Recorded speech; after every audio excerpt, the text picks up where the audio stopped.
Are you guys ready for this? I feel like I need a drum roll. I need a drum roll. I don't have a drum roll. So I'm going to strum the guitar.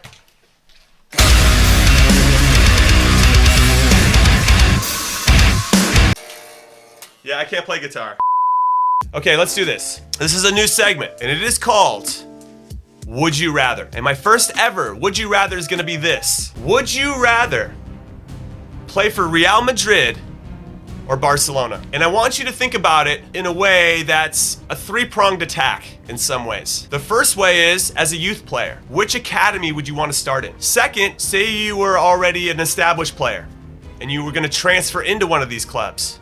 Who would you rather play for? And then finally, the last one is, if you had the opportunity to manage either one, who would you rather manage? Now, take into consideration that Real Madrid have won 33 La Liga titles. They've won 13 Champions League trophies, and if I'm not mistaken, they have 19 Copa del Rey trophies. Barcelona have 25 La Liga trophies. They only have 5 Champions Leagues, and if I'm not mistaken, they have 30 Copa del Rey trophies. I wrote these numbers down, and I can't remember all of them.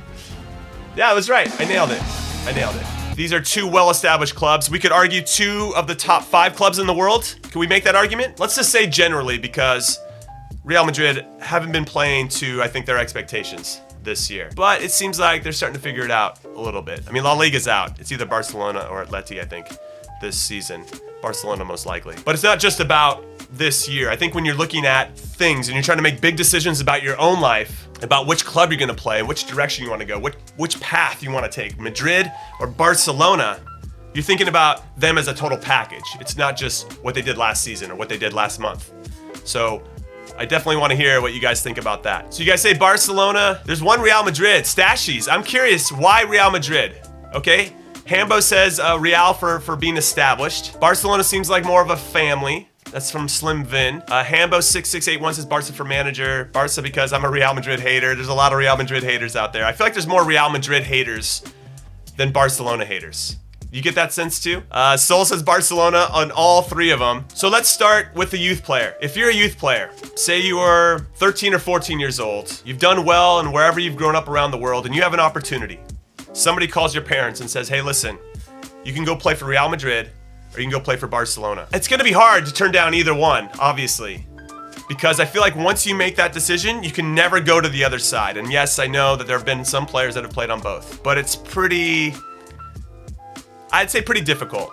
And not something, once you make a choice, especially as a youth player, because once you go into the youth academy, you really are going to get their DNA inside of you, what the club stands for the next 5 or 6 years before you take that jump to the first team. Personally, I would go with Barcelona because of a lot of reasons, but there is this fun fact. One of the fun facts is they're the only youth academy to have all 3 finalists for the Ballon d'Or in 1 year. So in 2010, Iniesta, Xavi, and Messi were all on the podium to win the Ballon d'Or. Messi ended up winning it, but no other youth academy has ever done that. And I think that speaks volumes about how good La Masia is for Barcelona. I've been there before. I've watched some of their youth games. Incredible and what they're doing. I'm sure if I went over to Madrid's academy, I'd be able to say, wow, that's pretty incredible too, and they've got some great players. What I do like about Barcelona, though, is it seems like if you play well for the youth academy, there's a pipeline, a true pipeline to get to the first team. For Madrid, they seem to have this vibe about them. They're gonna buy players instead, even if you do well. I think the last superstar that they really produced that stayed within their club was Iker Casillas. The other guys maybe haven't blown up to Iker Casillas' quality, you know? Or maybe they've moved on, as you guys said. Barcelona is it. I don't know how anybody could really argue with that, just because of the amount of talent that Barcelona's youth academy has produced. And because they give opportunities to young players. All right, so let's talk about established players. If you now had a chance to play for Real Madrid or Barcelona, who would you go with? If you go to Barcelona, you look at Malcolm, or you look at Coutinho, guys that were stars for their other clubs, they come there and they play second fiddle to Messi. Some players, or you're actually third fiddle, because you got Messi, you got Suarez, you've got other guys that have just been there for a while, Sergio Busquets, Gerard Piqué, all these guys. You're not the main man anymore. I think it takes a special kind of player to appreciate that on a mental side of the game, because that's going to be hard. Where all of a sudden your club was relying on you the whole time, and now they don't need you as much because they rely on this other guy who's really, really good and one of the best players to ever play. And so that must be a big thrill on some level, right? To be able to play with these guys and play in this team and to wear the colors, if that's something you always wanted when you were a kid. But then when you get there, you're like, oh man, this isn't, I mean, it's cool, but the coolness is worn off. So you go to that team, or you go into Real Madrid, you're gonna run into the same issues a little bit. But Real Madrid seems to win. Well, they both win. What am I trying to say here? I would say that Real Madrid, when they buy a big player, in some ways they know, well, without Ronaldo there, it's a little bit different because everybody was deferring to him. He was the alpha male superstar on a team of superstars. But when you go to Real Madrid, there's an expectation that you're going to be one of many. And not to say that's not there at Barcelona, but I don't know. It's interesting. So if I was a player and I was established, obviously if it's different now that Ronaldo's not on the team. If he was on the team, you'd be like, all right, well, we're going to win some trophies. We're going to win something. Probably going to win a Champions League. I wouldn't mind having that on my CV. Yeah, so I don't know. That'd be a tough one for me. There's something, I guess, then it goes down to aesthetics and which style of play that you like. What are you guys saying here? Stashy says Real Madrid again because they usually buy players to solve problems. So I'd hope I get played. That's a great point. So if you're going to get purchased by Real Madrid and they want you, they're probably going to play you. That's great. I like that. Currently, Madrid are buying younger players. I might get a chance like Brahim Diaz or Marcos Llorente. And then Sol says we should go get Figo here and ask him. How amazing would that be to get Luis Figo on the show and just pick his brain about playing for both clubs? I mean, he probably would be the best representation for that, or R9 Ronaldo, since he played for both as well.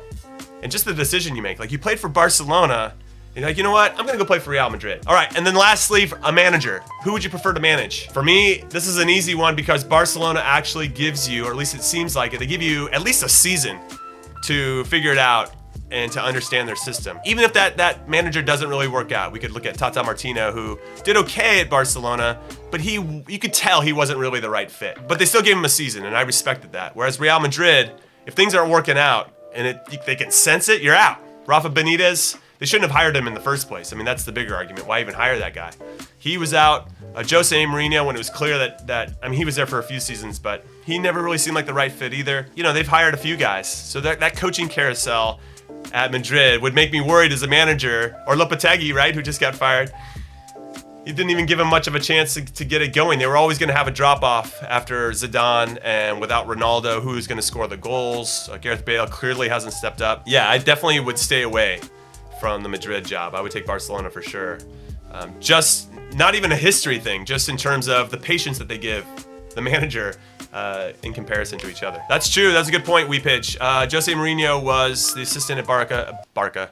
That's terrible. Jose Mourinho was the assistant at Barca as well. Madrid goes through managers way too quickly. Can't really establish a style in less than a season. If I'm going back to the beginning, we had three prongs of attack, right? We had what would you do as a youth player, what would you do as an established player, and what would you do as a manager. I'm going Barcelona for youth player and manager. I'm pretty tied on the established player, but I really like what Stashy said with regard to when Madrid buy you, they're buying you to solve a problem, so you're probably going to play. And I like that mentality. Plus, they win a ton of trophies. So I would probably go to Madrid as an established player. That has nothing to do with like the cultural background or whatever, just in terms of I think they're going to give me a chance. Not to say Barcelona wouldn't, but just to have some fun, I'm going to go with Real Madrid on that one. So I'm giving Real Madrid some love because I do appreciate and respect the club and their fans and their players and coaches and all that good stuff.